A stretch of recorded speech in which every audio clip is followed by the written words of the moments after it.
ಓಂ ಶಂಕರಂ ಶಂಕರಾಚಾರ್ಯಂ ಕೇಶವಂ ಬಾದರಾಯಣಂ ಸೂತ್ರಭಾಷ್ಯಕೃತೌ ವಂದೇ ಭಗವಂತೌ ಪುನಃ ಪುನಃ ಭಗವಂತೌ ಪುನಃ ಪುನಃ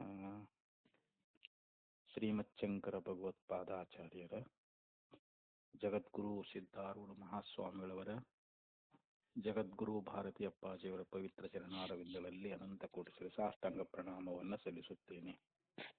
ಶ್ರವಣಾಪೇಕ್ಷ ತಮ್ಮೆಲ್ಲರಿಗೂ ಅನೇಕ ಶರಣಾರ್ಥಿಗಳು. 1ನೇ ಅಧ್ಯಾಯ 3ನೇ ಪಾದ 5ನೇ ಅಧಿಕರಣದೊಳಗ 19ನೇ ಸೂತ್ರದೊಳಗ ಈಗ ಆಚಾರ್ಯರು ಸಿದ್ಧಾಂತದ ಒಂದು ವಿಚಾರವನ್ನು ಹೇಳ್ತಾ ಇದ್ದಾರೆ. ತಂ ಪ್ರತಿ ಬ್ರೂಯಾತ್ ಅಂದ್ರೆ ಪೂರ್ವದಲ್ಲಿ ಏನು ಅವನು ಆಕ್ಷೇಪ ಮಾಡ್ಕೊಂಡು ಬಂದಿದ್ನಲ್ಲ, ಇಲ್ಲಿ ಜೀವನನ್ನೇ ಪರಾಮರ್ಶೆ ಮಾಡಿ ಶ್ರುತಿ ಎನ್ನುವಂತಹದ್ದು ಹೇಳ್ಕೊಂಡು ಬಂದದ. ಆದ್ರಿಂದ ಇಲ್ಲಿ ಜೀವನೇ ದಹರಾಕಾಶವಾಗಿದ್ದಾನೆ ಅಂತೇಳಿ ಒಬ್ಬ ಪೂರ್ವಪಕ್ಷೀಯ ಆಕ್ಷೇಪ ಅನ್ನುವಂತಹದ್ದಿತ್ತು. ಈಗ ಮತ್ತೆ ಅವನು ಏನು ಆಕ್ಷೇಪ ಮಾಡಿದಾನೆ ಅಂತಂದ್ರೆ, ಮತ್ತು ಆ ಜೀವನೇ ಇಲ್ಲಿ ಅವನೇ ಉತ್ತಮ ಪುರುಷ ಅಂತ ಹೇಳಿಸ್ಕೊಳ್ತಾನ, ಮತ್ತು ದಹರಾಕಾಶ ಇಲ್ಲಿ ಜೀವನೇ ಅಂತ ಹೇಳಿ ಮತ್ತೆ ಜೀವನನ್ನೇ ಕುರಿತು ಇಲ್ಲಿ ಪುನಃ ಆಕ್ಷೇಪ ಮಾಡಿದ್ರೆ ಅದಕ್ಕೆ ಅವರನ್ನು ಕುರಿತು ಇಲ್ಲಿ ಉತ್ತರ ಕೊಡ್ತಾ ಇದ್ದಾರೆ. ಆವಿರ್ಭೂತ ಸ್ವರೂಪಸ್ತು ಇತಿ ತೂ ಶಬ್ದ ಪೂರ್ವ ಪಕ್ಷ ವ್ಯಾವೃತ್ಯರ್ಥ. ಆವಿರ್ಭೂತ ಸ್ವರೂಪಸ್ತು, ಅಲ್ಲಿ ಸ್ವರೂಪ ತು ಅಂತ ಐತಲ್ಲ, ತು ಅನ್ನುವಂತಹದ್ದು ಪೂರ್ವ ಪಕ್ಷ ನಿರಾಕರಣೆ ಮಾಡುವುದಕ್ಕೋಸ್ಕರವಾಗಿ ಬಂದೈತಿ ಅಂತ. ಇಲ್ಲಿ ಆವಿರ್ಭೂತ ಸ್ವರೂಪ ಅಂತಂದ್ರ ತನ್ನ ರೂಪವನ್ನ ಅದೇನಂತಾರದು ಹೊರತೋರಿಸಿಕೊಳ್ಳುವುದಂತದು. ಹೊರತೋರಿಕೊಳ್ಳುವುದಕ್ಕನ್ನ ಆವಿರ್ಭೂತ ಅಂತ ಕರೀತಾರ. ಅದನ್ನ ಭಾಷೆದಲ್ಲಿ ವಿಸ್ತರಣೆ ಮಾಡ್ತಾರ ಅವರು. ನ ಉತ್ತರಸ್ಯಾಪಿ ವಾಕ್ಯಾತಿಹ ಜೀವಸ್ಯ ಆಶಂಕಾ ಸಂಭವತಿ ಇತ್ಯರ್ಥಃ. ಇದು ಆಗಿಲ್ಲನ್ರಿ, ಇನ್ನೂ ಇದ್ದಾರೆ ಅಲ್ಲ, ಇದು ಹೋಗ್ಬೇಕಲ್ರಿ. 265 ಕಥಂ ತನ್ನ ರೂಪವನ್ನು ತಾನೇ ಪಡೆಯುವುದೆಂದರೆ ಏನು? ಇಲ್ಲಿ ಇದು 265 ಇದು. 265 ಅಂದ್ರೆ ಭಾಷ್ಯದೊಳಗನೆ ಇನ್ನು ಮುಂದುವರೆದ ಭಾಗ ಅಂತ ಇದು. ಹೌದು. ಕಥಂ ಪುನಃ ಸ್ವಂ ಚ ರೂಪಂ ಸ್ವೇನೈವ ಚ ನಿಸ್ಪದ್ಯತೆ ಇತಿ ಸಂಭವತಿ ಕೂಟಸ್ಥ ನಿತ್ಯಸ್ಯ. ಹೌದಪ್ಪ. ಇಲ್ಲಿನೂ ಕೂಡ ಪೂರ್ವಪಕ್ಷ ಏನ್ ಆಕ್ಷೇಪ ಮಾಡ್ತಾನಂತಂದ್ರೆ, ಕಥಂ ಪುನಃ ಸ್ವಂ ರೂಪಂ, ಸ್ವಂ ರೂಪ ಅಂದ್ರೆ ತನ್ನದೇ ಆಗಿರ್ತಕ್ಕಂಥ ರೂಪ ಅಂತ. ಸ್ವ ಅಂದ್ರೆ ತನ್ನ, ಸ್ವಂ ಚ ರೂಪಂ ಸ್ವೇನೈವ ನಿಸ್ಪದ್ಯತೆ, ತನ್ನಿಂದಲೇ ಅಂದ್ರೆ ತನ್ನ ರೂಪವನ್ನ ಅದು ತನ್ನಿಂದಲೇ ಆಗೈತಿ ಅಂತ ಹೇಳಿ ಇತಿ ಕಥಂ ಸಂಭವತಿ, ಅದು ಹೇಗೆ ಸಂಭವಿಸ್ತದೆ ಅಂತ. ಯಾರಿಗಂತಂದ್ರೆ ಕೂಟಸ್ಥ ನಿತ್ಯಸ್ಯ, ಯಾವನು ಕೂಟಸ್ಥನಾಗಿದ್ದಾನೆ ನಿತ್ಯನಾಗಿದ್ದಾನೆ. ಕೂಟಸ್ಥ ಅಂದ್ರೆ ಏನು, ಇಲ್ಲಿ ಅವಿಕಾರ ಅಂತ, ಯಾವುದೇ ವಿಕಾರ ಇಲ್ಲದೆ ಇರತಕ್ಕಂಥವನು ಪರಮಾತ್ಮ, ಮತ್ತು ನಿತ್ಯನಾಗಿರ್ತಕ್ಕಂಥವನು ಅಂತ. ಕೂಟಸ್ಥ ನಿತ್ಯನಾಗಿರ್ತಕ್ಕಂಥ ಆತ್ಮನಿಗೆ ಇಲ್ಲಿ ತನ್ನ ರೂಪವನ್ನ ತಾನೇ ಅದನ್ನ ತೋರಿಕೊಳ್ಳುವಂತಹದ್ದು. ಅಂದ್ರೆ ಆ ರೂಪ ತನ್ನದೇ ಅಂತ ಹೇಳಿ ಇದನ್ನ ಯಾವ ರೀತಿಯಾಗಿ ಅವ ಸಿದ್ಧ ಆಗ್ತಾನೆ ಅಂತ ಇಲ್ಲಿ ಈ ಪ್ರಕಾರ ಆಕ್ಷೇಪವನ್ನ ಮಾಡಿದ್ರ ಅದಕ್ಕೆ ಅವ್ರು ದೃಷ್ಟಾಂತವನ್ನು ಹೇಳ್ತಾರ ಅವರು. ಸುವರ್ಣಾದೀನಾಂ ತು ದ್ರವ್ಯಾಂತರ ಸಂಪರ್ಕಾತ್ ಅಭಿಭೂತ ಸ್ವರೂಪಣಾಂ ಅನಭಿವ್ಯಕ್ತ ಅಸಾಧಾರಣ ವಿಶೇಷಣಾಂ ಸಾರ ಪ್ರಕ್ಷೇಪಣಾದಿಭಿಃ ಶೋಧ್ಯಮಾನಾನಾಂ ಸ್ವರೂಪೇಣ ಅಭಿನಿಷ್ಪತ್ತಿ ಸ್ಯಾತ್. ಇದಿಷ್ಟು ದೃಷ್ಟಾಂತ. ಈಗ ಬಂಗಾರ ಅನ್ನುವಂತಹದ್ದು, ನಾವು ಬಂಗಾರದ ಒಡವೆಗಳನ್ನ ಮಾಡಿಸಿರ್ತೀವಿ, ಆಭರಣಗಳನ್ನ ಮಾಡಿಸಿರ್ತೀವಿ. ಅದು ಬಹಳ ದಿವಸ ಆಗಿರ್ತದ. ಅದು ಅದನ್ನ ಯಾವುದೋ ಒಂದು ಜಾಗದಲ್ಲಿ ಇಟ್ಟಿರ್ತೇವೆ. ಅಲ್ಲಿ ದ್ರವ್ಯಾಂತರ ಸಂಪರ್ಕಾತ್ ಮತ್ತೊಂದು ದ್ರವ್ಯದ ಸಂಬಂಧದಿಂದ ಅಂತ. ಮತ್ತೊಂದು ದ್ರವ್ಯ ಅಂತಂದ್ರೆ ಅಲ್ಲಿ ಏನಾದರೂ ಸ್ವಲ್ಪ ಮಲಿನ ಇತ್ತು, ಧೂಳ ಇತ್ತು, ಅದು ಇದು ಇತ್ತಂದ್ರೆ ಆ ಬಂಗಾರ ಸ್ವಲ್ಪ ಮಂಕ್ ಆದಂಗೆ ಆಗ್ಬಿಡ್ತೈತೆ ನೋಡ್ರಿ ಅದು. ಅದು ಮೇಲೆ ಇದೆಲ್ಲ ಒಂಥರ ಇದನ್ನ ಮುಚ್ಕೊಂಡಂಗೆ ಆಗ್ಬಿಟ್ಟೈತೆ ಅದ್ರ ಕಪ್ಪಾದಂಗೆ ಆಗ್ಬಿಟ್ಟೈತೆ ಅದು. ಅವಾಗ ಅಭಿಭೂತ ಸ್ವರೂಪಾಣಂ ಅನಿವ್ಯಕ್ತ ಸಾಧಾರಣ ವಿಶೇಷಣಂ ಕ್ಷಾರ ಪ್ರೇಕ್ಷಣಾದಿವಿಹಿ ಅಂತ ಹೇಳಿದ್ರು ಅವರು. ಅದು ತನ್ನ ಮೂಲ ಸ್ವರೂಪ ಅನ್ನುವಂಥದ್ದನ್ನ ಅನಭಿವ್ಯಕ್ತ, ಆ ಬಂಗಾರದ ಅನ್ನುವಂಥದ್ದು ಎಷ್ಟೋ ಶುದ್ಧ ಐತಿ, ಆ ಶುದ್ಧವಾದ ಬಂಗಾರಿಗೆ ನಮಗೆ ತೋರ್ತಾ ಇಲ್ಲ. ಅನಭಿವ್ಯಕ್ತ ಅಂತಂದ್ರೆ ಏನು, ಅದು ಸ್ಪಷ್ಟವಾಗಿ ಅದು ಅಸಾಧಾರಣ ವಿಶೇಷಣ, ಅದರಲ್ಲಿರ್ತಕ್ಕಂಥ ಅಸಾಧಾರಣವಾಗಿರ್ತಕ್ಕಂಥ ವಿಶೇಷ ನಮಗೆ ತೋರ್ತಾ ಇಲ್ಲ. ಅದು ಅನಭಿವ್ಯಕ್ತ ಸ್ವರೂಪ ಅಂತ. ಅನಭಿವ್ಯಕ್ತ ಅಂತಂದ್ರೆ ಏನು, ಅದರ ಮೂಲ ಏನು ಶುದ್ಧ ಬಂಗಾರ ಅನ್ನುವಂಥದ್ದು ಐತಲ್ಲ, ಅದು ನಮಗ್ ಕಾಣಿಸ್ತಾ ಇಲ್ಲ ಇವಾಗ. ಮತ್ತ ಅದನ್ನ ನಾವು ಏನ್ ಮಾಡ್ತೀವಿ, ಅಕ್ಕಸಾಲಿಗೆ ಕೊಟ್ಟಾಗ ಅವನು ಅದಕ್ಕೆ ಉಪ್ಪು, ಕ್ಷಾರ ಅಂದ್ರೆ ಉಪ್ಪು, ಪ್ರಕ್ಷೇಪಣಾದಿಭಿ ಶೋಧ್ಯಮಾನಾನಾಂ, ಅದನ್ನ ಬೇಷ ಉಪ್ಪು ಹಾಕಿ ಅದರಲ್ಲಿರ್ತಕ್ಕಂಥ ಅದನ್ನ ತೊಳಿತಾನ ನೋಡೋದು, ಬಂಗಾರ ತೊಳಿತಾನ ಅದನ್ನ. ಅದು ಯಾವಾಗ ಅದನ್ನ ಶುದ್ಧಿ ಮಾಡ್ತಾನ ಅದನ್ನ, ಅದು ನೀರಿನೊಳಗೆ ಕಾಸಿ ಅದಕ್ಕೆ ಉಪ್ಪು ಹಾಕಿ ಏನೇನೋ ಮಾಡಿ ಅದನ್ನ ಏನ್ ಮಾಡ್ತಾನ್ರಿ ಇವಾಗ, ಅದ್ರ ಮೇಲೆ ಅಂಟಿರ್ತಕ್ಕಂಥ ಎಲ್ಲ ಕಲ್ಮಶ ಹೋಗ್ಬಿಡ್ತೈತೆ ಅದ್ರ. ಅದಕ್ಕೇನು ಇದು ಅಂಟ್ಕೊಂಡಿರ್ತೈತಲ್ಲ, ಅದಕ್ಕೇನು ತನ್ನ ಮೂಲ ಸ್ವರೂಪ ಕಾಣ್ತಾ ಇಲ್ಲ ನಮಗೆ ಇವಾಗ, ಅನಿವ್ಯಕ್ತ ಆಗೈತಿ. ಅದನ್ನ ಉಪ್ಪು ಮೊದಲಾದವುಗಳನ್ನ ಹಾಕುವುದರಿಂದ, ಆ ಉಪ್ಪಿನ ನೀರೊಳಗೆ ಅದನ್ನ ಹಾಕಿಬಿಟ್ಟೇವಿ ಅಂತಂದ್ರೆ ಅದು ಎಲ್ಲ ಕಿಲುಬ್ ಬಿಟ್ಟು ಹೋಗ್ಬಿಡ್ತೈತಿ ನೋಡ್ರಿ, ಕಿಲುಬ್ ಆದಂಗ ಆಗಿರ್ತೈತಿ ನೋಡ್ರಿ. ಬಂಗಾರಕ್ಕೊಂಥರ ಅದು ಬಹಳ ದಿವಸ ಇದಾಗಿರ್ತೈತಲ್ರ ಅದು.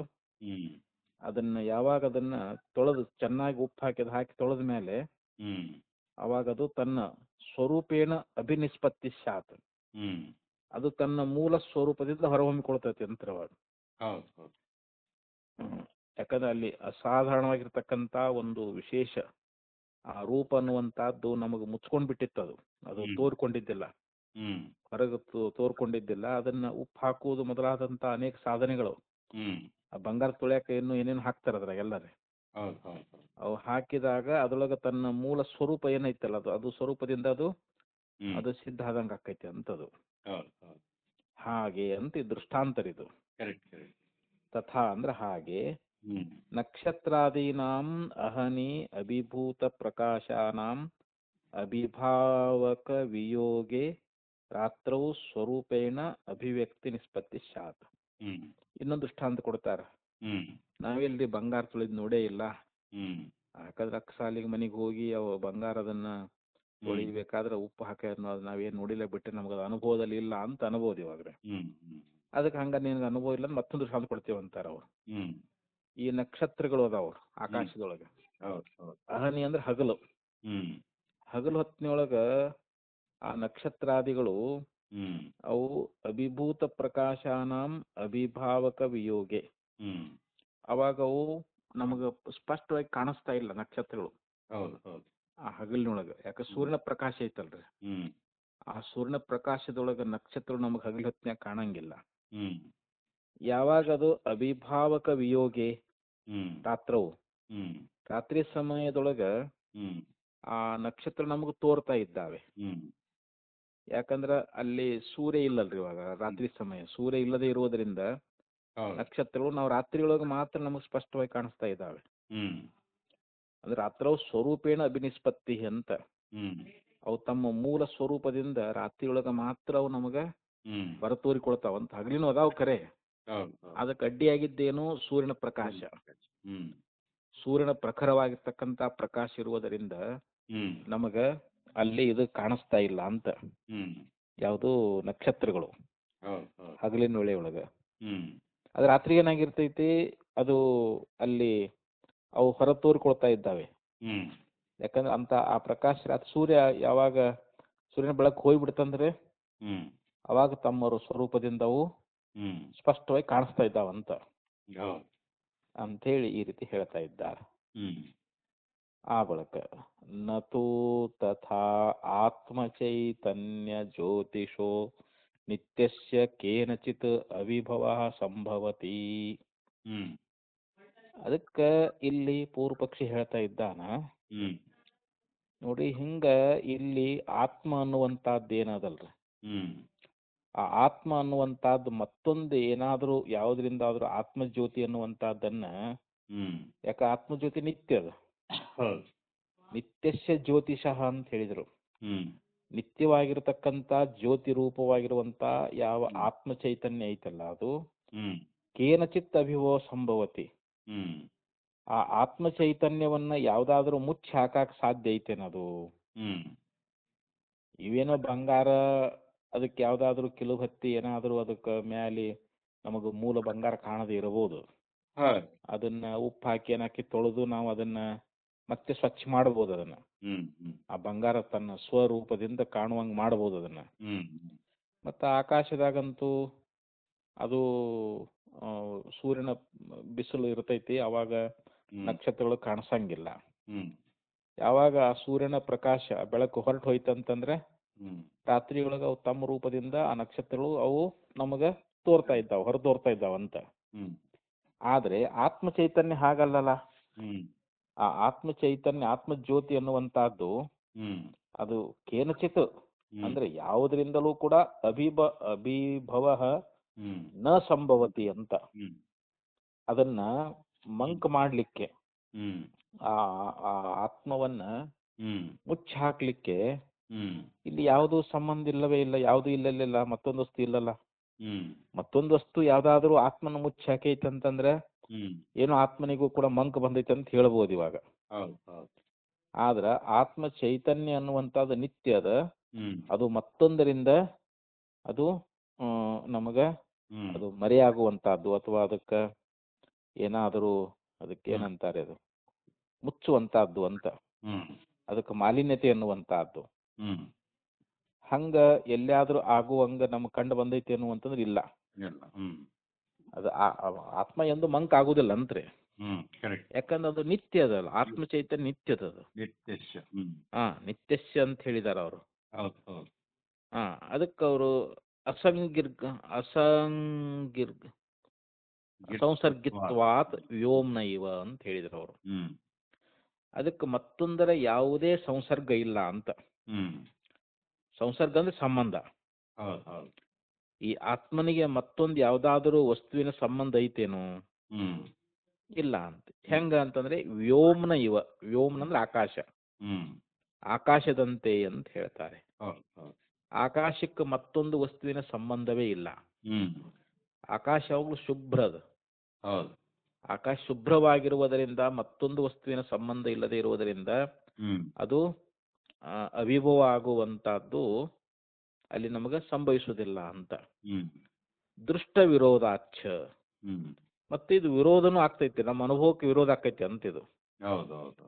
ದೃಷ್ಟ ವಿರೋಧಾಶ್ಚ ಹ್ಮ್ ಅಂದ್ರೆ ಆತ್ಮನನ್ನ ಯಾವುದೋ ಒಂದು ಮುಚ್ಚಿ ಹಾಕೈತಿ ಅದು, ಹ್ಮ್ ಅಥವಾ ಮಂಕ್ ಮಾಡೈತಿ, ಹ್ಮ್ ಅದನ್ನ ನಾವು ತೆಗೆದು ಹಾಕಬೇಕು, ಶುದ್ಧಿಗೊಳಿಸ್ಬೇಕು ಅನ್ನುವಂತಹದ್ದು ಇದು ನಮ್ಮ ಹ್ಮ್ ಅನುಭವದಲ್ಲಿಯೂ ಕೂಡ ಇದು ವಿರೋಧ. ಇಲ್ಲ. ಅದಕ್ಕೆ ದೃಷ್ಟ ವಿರೋಧಾಚ್ಛ ಹ್ಮ್ ಅಂದ್ರೆ ನಮಗೆ ಪ್ರತ್ಯಕ್ಷ ಅನುಭವದಲ್ಲಿ ಅದು ವಿರೋಧವಾಗಿನೂ ಕಾಣ್ತೈತಿ ಅಂತ. ಹ್ಮ್ ದೃಷ್ಟಿ ಶ್ರುತಿ ಮತಿ ವಿಜ್ಞಾತಯೋ ಹಿ ಜೀವಸ್ಯ ಸ್ವರೂಪಂ. ಇಲ್ಲಿ ಜೀವ ಅಂತಾರಲ್ಲ, ಜೀವನ ಸ್ವರೂಪ ಯಾವುದು? ಹ್ಮ್ ಜೀವಸ್ಯ ಸ್ವರೂಪಂ. ಹ್ಮ್ ಜೀವನ ಸ್ವರೂಪ ಯಾವುದು ಅನ್ನೋದನ್ನ ಈ ಮಾತಿನೊಳಗೆ ಹೇಳ್ತಾರಲ್ಲ. ದೃಷ್ಟಿ, ಹ್ಮ್ ದೃಷ್ಟಿ ಅಂದ್ರೆ ನೋಡೋದು, ಹ್ಮ್ ಜೀವ ನೋಡ್ತಾನಲ್ರಿ ಇವಾಗ. ಹ್ಮ್ ಆಮೇಲೆ ಶ್ರುತಿ ಹ್ಮ್ ಕೇಳುವುದು, ಹ್ಮ್ ನೋಡುವ ಕೇಳುವ. ಮತಿ, ಹ್ಮ್ ಮತಿ ಅಂತಂದ್ರೆ ಅದನ್ನ ವಿಚಾರ ಮಾಡೋದು, ಆಲೋಚನೆ ಮಾಡೋದು, ಹ್ಮ್ ಅದಕ್ಕೆ ಮತಿ ಅಂತಾರ. ಹ್ಮ್ ಇನ್ನು ವಿಜ್ಞಾತ ಅಂತಂದ್ರೆ ಅರ್ಥಕೊಳ್ಳುವುದು. ಹ್ಮ್ ಇಲ್ಲಿ ನೋಡುವುದು, ಕೇಳುವುದು, ಆಲೋಚನೆ ಮಾಡುವುದು ಮತ್ತು ಅರ್ಥಕೊಳ್ಳುವಂತಹದ್ದು ಹ್ಮ್ ಇವು ಜೀವನ ಸ್ವರೂಪ ಅಂತ. ಹ್ಮ್ ಜೀವ ನೋಡ್ತಾನ ಹ್ಮ್ ಮತ್ತು ಕೇಳ್ತಾನೆ ಹ್ಮ್ ಮತ್ತು ಆಲೋಚನೆ ಮಾಡ್ತಾನೆ ಮತ್ತು ತಿಳಿತಾನ. ಹ್ಮ್ ಮತ್ತೆ ಜೀವನ ಅಲ್ರಿ ಇದು ತಿಳಿಯೋದು, ಹೌದು ಹೌದು. ಇದು ಜೀವನ ಸ್ವರೂಪ ಅಂತಾರ. ಹ್ಮ್ ತಚ್ಚ ಶರೀರಾತ್ ಅಸಮುತ್ ಅಸಮುಪ್ ಅಸಮುತ್ತಿತಸ್ಯಾಪಿ ಜೀವಸ್ಯ ಸದಾ ನಿಷ್ಪನ್ನಮೇವ ದೃಶ್ಯತೆ ಅಂತ ಹೇಳ್ತಾರೆ. ಈಗ ಶರೀರಾತ್ ಅಸಮುತ್ತಿತಸ್ಯಾಪಿ, ಅವನು ಶರೀರವನ್ನ ಬಿಟ್ಟು ಅವನು ಏಳದೇ ಇದ್ರೆ, ಅಂದ್ರೆ ತನ್ನ ವಿಶೇಷ ಒಂದು ಸ್ವರೂಪವನ್ನ ಅವನು ತೋರಿಸಿಕೊಳ್ಳದೆ ಇದ್ರೆ ಅಂತ. ತಚ್ಚ ಶರೀರಾತ್ ಅಂದ್ರೆ ಅವನು ಶರೀರದಿಂದ ಅಂತ. ಈ ಶರೀರದಿಂದ ಎದ್ದೇಳುತ್ತಾನೆ ಅಂತ ಹಿಂದೆ ಹೇಳ್ಕೊಂಡ್ ಬಂದಿದ್ರಲ್ರಿ ಇಲ್ಲಿ. ಅಸಮುತ್ತಿತ ಅಂತಂದ್ರೆ ಏನು? ಆ ಶರೀರದಿಂದ ಏಳದೇ ಇರ್ತಕ್ಕಂಥದ್ದು. ಜೀವಸ್ಯ ಸದಾ ನಿಷ್ಪನ್ನಮೇವ ದೃಶ್ಯತೆ. ಆ ಜೀವನಿಗೆ ಇದು ನಿತ್ಯವಾಗಿ, ಅಂದ್ರೆ ಯಾವಾಗಲೂ ಅಂತ. ನಿತ್ಯ ಅಂದ್ರೆ ಯಾವಾಗಲೂ ಅಂತ. ಈ ಶರೀರವನ್ನ ಅವನು ಬಿಟ್ಟೇಳದೆ ಇರ್ತಕ್ಕಂಥ ಜೀವನಿಗೆ ಯಾವಾಗಲೂ ಇದು ಸಿದ್ಧವಾಗಿನೇ ಇರುವುದು ಕಂಡು ಬರ್ತದ ಅಂತ. ಯಾಕಂದ್ರೆ ಅವನ ಶರೀರದಲ್ಲೇ ಅದಾನ ಅವನು. ತಚ್ಚ ಶರೀರಾತ್ ಅಸಮುತ್ತಿತಸ್ಯಾಪಿ ಜೀವಸ್ಯ ಸದಾ ನಿಷ್ಪನ್ನಮೇವ ದೃಶ್ಯತೆ ಅಂತ ಹೇಳಿದ್ರು. ಅಂದ್ರೆ ಇಲ್ಲಿ ಜೀವನ ಒಂದು ಜೀವ ಈ ಶರೀರವನ್ನ ಅವನು ಬಿಟ್ಟು ಹೊರಗೆ ಹೋಗ್ತಾನಂದ್ರ ಅವ ಇಲ್ಲ, ಅವನು ಈ ಶರೀರದೊಳಗೆ ಇರ್ತಾನಲ್ಲ ಅವನು. ಬಿಟ್ಟು ಏಳದೇ ಇರ್ತಕ್ಕಂಥ ಈ ಜೀವನಿಗೆ ಯಾವಾಗಲೂ ಕೂಡ ಅವನು ಅದು ಸಿದ್ಧವಾಗಿರುವುದು ಲೋಕದಲ್ಲಿ ಕಂಡು ಬರ್ತಾ ಇದೆ ಅಂತ. ಅದಕ್ಕೆ ಹೇಳ್ತಾರೆ. ಯಾಕೆ ಅಂತಂದ್ರೆ ಸರ್ವೋ ಹಿ ಜೀವ ಪಶ್ಯನ್ ಶೃಣ್ವನ್ ಮನ್ವಾನಃ ವಿಜಾನನ್ ವ್ಯವಹರತಿ. ಈ ಲೋಕದೊಳಗ ಪ್ರತಿಯೊಬ್ಬ ಜೀವರು ಏನದಾರ ಅಂತಂದ್ರೆ ನೋಡ್ತಾರ. ಪಶ್ಯನ್ ಅಂದ್ರೆ ನೋಡುವುದು, ಶೃಣ್ವನ್ ಕೇಳುವುದು, ಮನ್ವಾನಃ ಅಂದ್ರೆ ಆಲೋಚನೆ ಮಾಡುವಂತಹದ್ದು, ವಿಜಾನನ್ ತಿಳಿಯುವಂತಹದ್ದು. ಈ ವ್ಯವಹಾರ ಅನ್ನುವಂತಹದ್ದು ಎಲ್ಲಾ ಜೀವರಲ್ಲಿ ಕಂಡು ಬರ್ತೈತಿಲ್ರಿ ಇದು. ಪ್ರತಿಯೊಬ್ಬ ಜೀವರು ನೋಡ್ತಾರ, ಕೇಳ್ತಾರ, ಆಲೋಚನೆ ಮಾಡ್ತಾರ, ತಿಳಿತಾರ.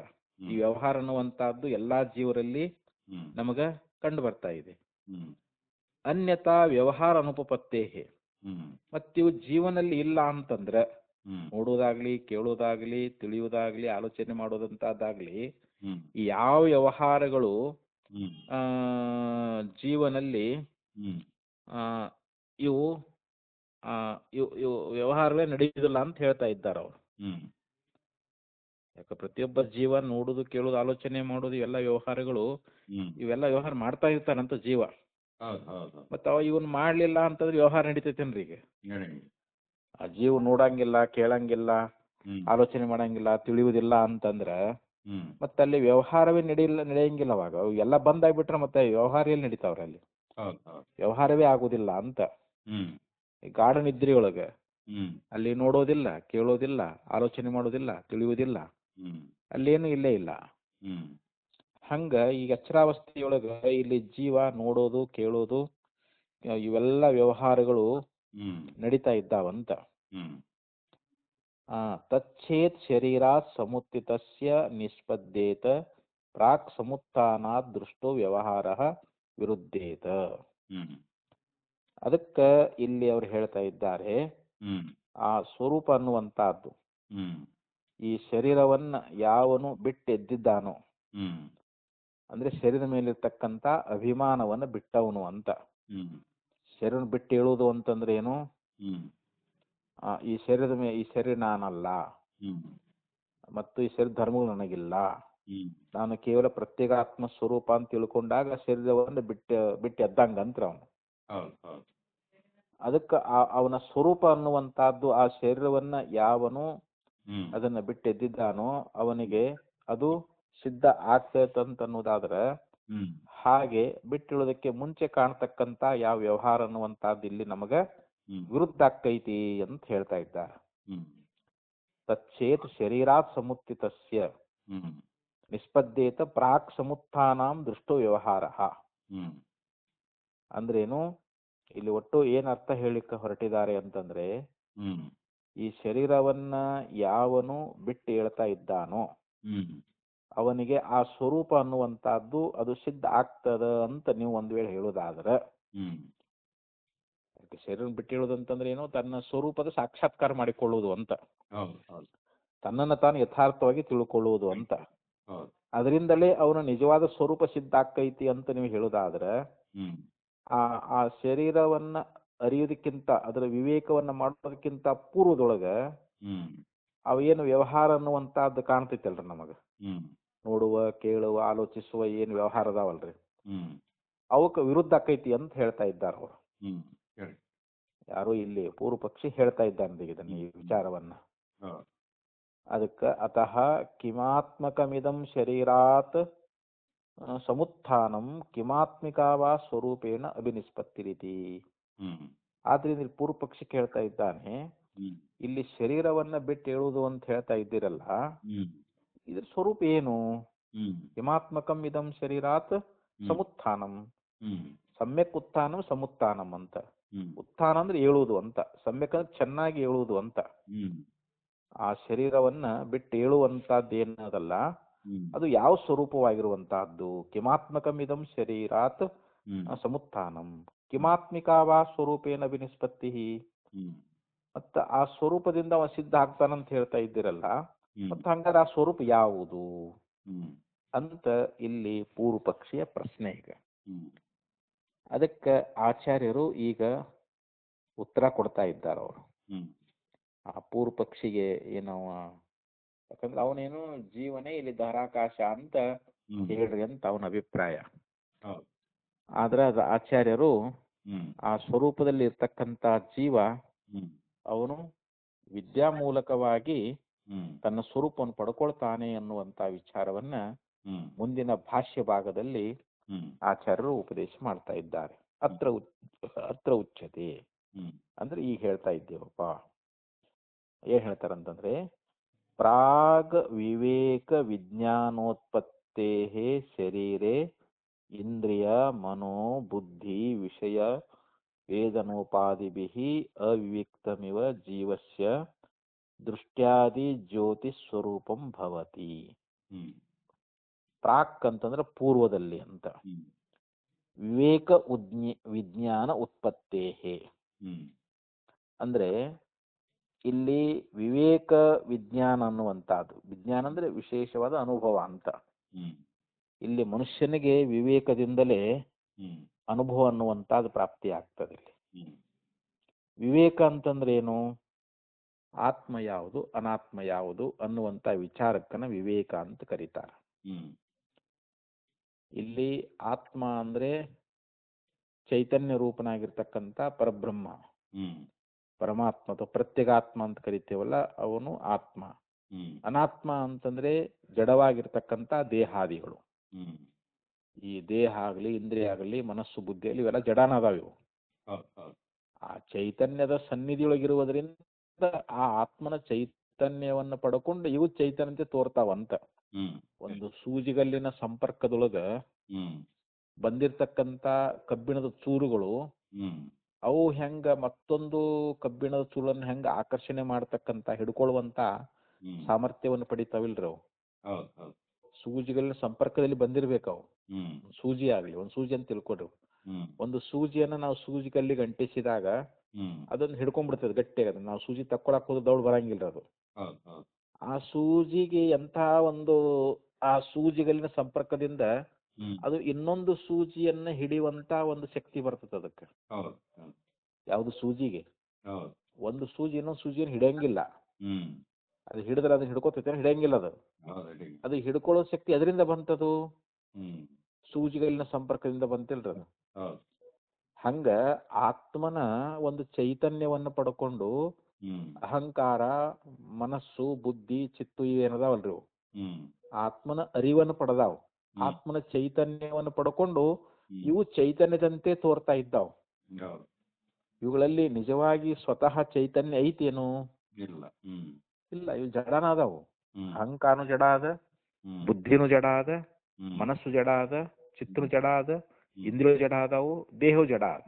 ಹ್ಮ್ ಮತ್ತ ಇವು ಚಲನವಲ್ಲ ಮಾಡ್ತಾವಲ್ರಿ. ಜಡ ಆಗಿದ್ರೆ ಕಣ್ಣು ನೋಡಬಾರ್ದಾಗಿತ್ತು, ಕಿವಿ ಕೇಳಬಾರ್ದಾಗಿತ್ತು, ಹ್ಮ್ ಮತ್ ಕೈ ಕೊಡೋದು ತೊಗೊಳೋದು ಮಾಡಬಾರ್ದಾಗಿತ್ತು, ಕಾಲು ನಡೆದಾಡಬಾರ್ದಾಗಿತ್ತು.